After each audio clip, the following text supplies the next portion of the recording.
Welcome to studio in Telugu paper lines. ఈ రోజు మనం సాక్షి పేపర్ లో చూసుకున్నట్లయితే ప్రధాన హెడ్లైన్ గా ఆరోగ్య సురక్ష రెండో దశ అయితే ఉంది. దీన్ని ఒకసారి చూద్దాం. అయితే నేటి నుంచి గ్రామాలలో వైద్య శిబిరాలు ప్రారంభం. అయితే రాష్ట్రంలో ప్రతి కుటుంబం ప్రతి పౌరుడి ఆరోగ్య సురక్షని లక్ష్యంగా చేపట్టిన అత్యంత ప్రతిష్టాత్మకంగా కార్యక్రమం జగనన్న ఆరోగ్య సురక్ష. అయితే రెండో దశ అమలుకు వైద్య ఆరోగ్య శాఖ సన్నద్ధమైంది. అయితే నేటి నుంచి గ్రామాలలో ఈ కార్యక్రమం ప్రారంభం కానుండగా వారానికి 2 రోజుల చొప్పున మంగళ శుక్రవారాల్లో జేఏఎస్ ను నిర్వహిస్తారు. అయితే ఇక పట్టణాలు నగరాలలో రెండో దశ కార్యక్రమం బుధవారం నుంచి ప్రారంభం కానుంది. తొలి దశలో భాగంగా సెప్టెంబర్, అక్టోబర్, నవంబర్ 50 రోజుల పాటు జగనన్న ఆరోగ్య సురక్ష ద్వారా రాష్ట్ర వ్యాప్తంగా పెద్ద ఎత్తున వైద్య శిబిరాలను విజయవంతంగా నిర్వహించిన విషయం అయితే మనకు తెలిసిందే. అయితే సొంత ఊళ్లలోనే 60 లక్షల మంది ప్రజలకు ప్రభుత్వం ఉచిత వైద్య సేవలు అందించింది. అయితే నిరంతరాయంగా కార్యక్రమాన్ని కొనసాగించడంలో భాగంగా రెండో దశను అయితే చేపట్టారు వీరు. మళ్ళీ ఇక్కడ మనం మరో వార్త చూసుకున్నట్లయితే సీఎం నివాసంలో నూతన సంవత్సర వేడుకలు అయితే ఉంది. దీన్ని ఒకసారి చూద్దాం. అయితే ముఖ్యమంత్రి నివాసంలో నూతన సంవత్సర వేడుకలు ఘనంగా జరిగాయి. ముఖ్యమంత్రి వైఎస్ జగన్మోహన్ రెడ్డితో ప్రభుత్వ ప్రధాన కార్యదర్శి doctor K S Jawahar Reddy cake cut చేయించారు. అయితే సీఎం డీజీపీ కేవీ రాజేందర్ రెడ్డితో పాటు పలువురు ఉన్నతాధికారులు, ప్రజాప్రతినిధులు అయితే నాయకులు శుభాకాంక్షలు తెలియజేశారు. టీటీడీ సహా పలువురు దేవాలయ అర్చకులు అయితే ఆశీర్వచనాలు అయితే మనకు సీఎం జగన్ కి అయితే ఇచ్చినట్లు తెలియజేస్తున్నారు. ఇక్కడ మనం చూడొచ్చు కూడా. అయితే చాలా ఘనంగా అయితే ఇక్కడ కేక్ కట్ చేసి అయితే వాళ్ళు నూతన సంవత్సర వేడుకలు అయితే జరుపుకుంటున్నారు. ఇక్కడ మనం మరో వార్త చూసుకున్నట్లయితే పండగల పింఛన్ పంపిణీ అయితే ఉంది. దీన్ని ఒకసారి చూద్దాం. అయితే కొత్త ఏడాదిలోనూ రాష్ట్రంలో పింఛన్ల పంపిణీ పండుగలా మొదలైంది. అయితే వైఎస్ జగన్ ప్రభుత్వం తాజాగా పెంచిన మొత్తంతో కలిపి 3,000 చొప్పున ఈ నెల పింఛన్ డబ్బులు అయితే అందుకున్న అవ్వతాతల కళ్ళల్లో ఆనందం అయితే వెల్లివిరిసింది. అయితే ఇక్కడ మనం చూసుకోవచ్చు. ఎంతో సంతోషంగా అయితే 3,000 రూపాయల పింఛన్ అయితే 1వ తారీఖున అయితే వీళ్ళు అందుకున్నారు. నూతన సంవత్సరంగా అయితే వీళ్ళు పెన్షన్ మొత్తం అయితే అందుకున్నారు. మనమైతే ఇంకా సాక్షిలో ఇంకో వార్త చూసుకున్నట్లయితే రజనీ కార్యాలయంపై అయితే రాళ్ల దాడి అయితే ఉంది. దీన్ని ఒకసారి చూద్దాం.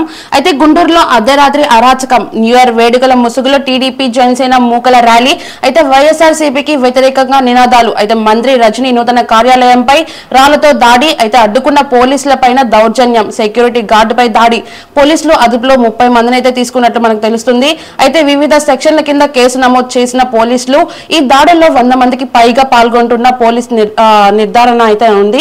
అయితే ఓటమి భయంతోనే దాడులు చేసినట్లయితే మంత్రి రజనీ వ్యాఖ్యలు అయితే మంత్రి రజనీ అయితే చేశారని మనకు ఇక్కడ తెలియపరుస్తున్నారు. ఇక మనం ఈనాడు పేపర్ లో చూసుకున్నట్లయితే ప్రధాన హెడ్లైన్ గా ఎన్నేలి ఆయకట్ట కథలు అయితే ఉంది. దీన్ని ఒకసారి చూద్దాం. అయితే హంద్రీ టు నివా అలాగే గాలేరు టు నగరి కింద పంపిణీ కాలువలు ఏవి అనేది వీళ్ళు ప్రశ్నిస్తున్నారు. అయితే అధికారంలోకి వస్తే 2 ఏళ్లలో నిర్మిస్తామన్న జగన్ హామీ. అయితే 4.5 ఏళ్లలో తట్టెడు మట్టి ఎత్తిపోని దైన్యం. కొద్దిపాటి పనులు చేయలేక బీడుగా లక్షల ఎకరాలు అయితే ఆయకట్టు అనంది.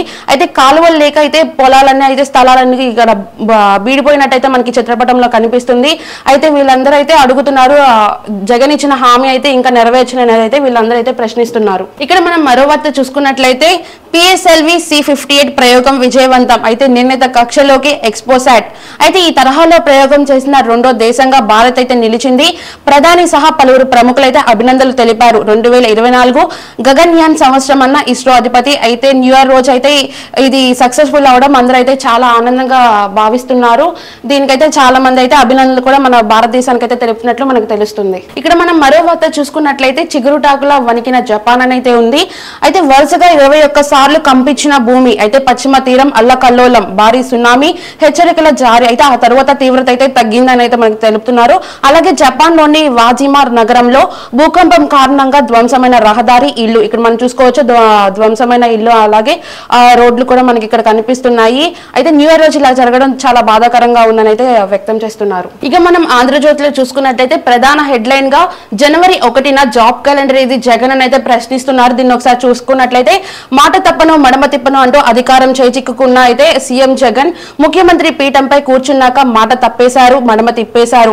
రాష్ట్రంలోని నిరుద్యోగులకు ఎన్నికలకు ముందు ఇచ్చిన జాబ్ క్యాలెండర్ హామీని 1 ఏడాది కూడా పట్టించుకున్న పాపానే పోలేదు. అయితే ఎన్నికలకు ముందు తర్వాత జగన్ చెప్పిన మాట ప్రకారం జనవరి 1న జాబ్ క్యాలెండర్ జారీ చేయాల్సి ఉంది. కానీ ఈ ఏడాది ఎన్నికలకు ముందు జనవరి 1 వచ్చినా సీఎం జగన్ ఇచ్చిన హామీ మేరకు జాబ్ క్యాలెండర్ మాత్రం రాలేదు. పైగా ఈ విషయాన్ని మర్చిపోయినట్లే వ్యవహరించడం గమనార్హం.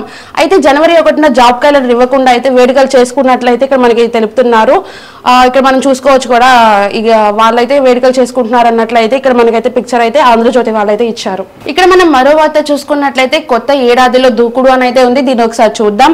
అయితే నూతన సంవత్సరంలో పెద్ద ఎత్తున జనంలోకి వెళ్లాలని టీడీపీ అధినేత చంద్రబాబు నిర్ణయించారు. అయితే ప్రభుత్వ వైఫల్యాలు, ప్రజలపై పడుతున్న భారాలు, అభివృద్ధి లేమి, కొరవవుతున్న ఉపాధి ఉద్యోగ అవకాశాలు అయితే తదితర అంశాలు విస్తృతంగా ప్రజల్లోకి తీసుకెళ్లడానికి కార్యాచరణ ప్రణాళిక సిద్ధం చేసుకుంటున్నారు. అయితే ఇందులో భాగంగా మనకి ఈ ఒక్క నెలలోనే రాష్ట్రంలో 25 బహిరంగ సభలు నిర్వహించాలని ఆయన తలపెట్టారు. ఒక్కో పార్లమెంట్, ఒక్కో నియోజక పరిధిలో ఒక అసెంబ్లీ స్థానంలో ఈ సభలు అయితే జరుగుతాయి. సార్వత్రిక ఎన్నికలకు ఫిబ్రవరి షెడ్యూల్ వెలువడొచ్చని రాజకీయ వర్గాలు అంచనా వేస్తున్నాయి. అయితే ఇది వెలువడే లోపే ప్రజల్లో ఒక ఊపు తేవాలన్న వ్యూహంతో టీడీపీ అధినాయకత్వం ఉంది. అయితే ఈ నెలలో భారీగా బహిరంగ సభలను నిర్వహించాలని, దీనికి తగినట్లుగా ప్రచారం ఏర్పాటు చేయాలని నియోజకవర్గ నాయకత్వాలతో అయితే ఆదేశించారు. అయితే ఇందులో మొదటి సభ ప్రకాశం జిల్లా కనిగిరిలో ఈ నెల 5వ తేదీన జరగనుంది. ఆఖరి సభను అయితే ఈ నెల 29వ తేదీన అనంతపురం జిల్లాలో జరపాలని అయితే తలపెట్టారు.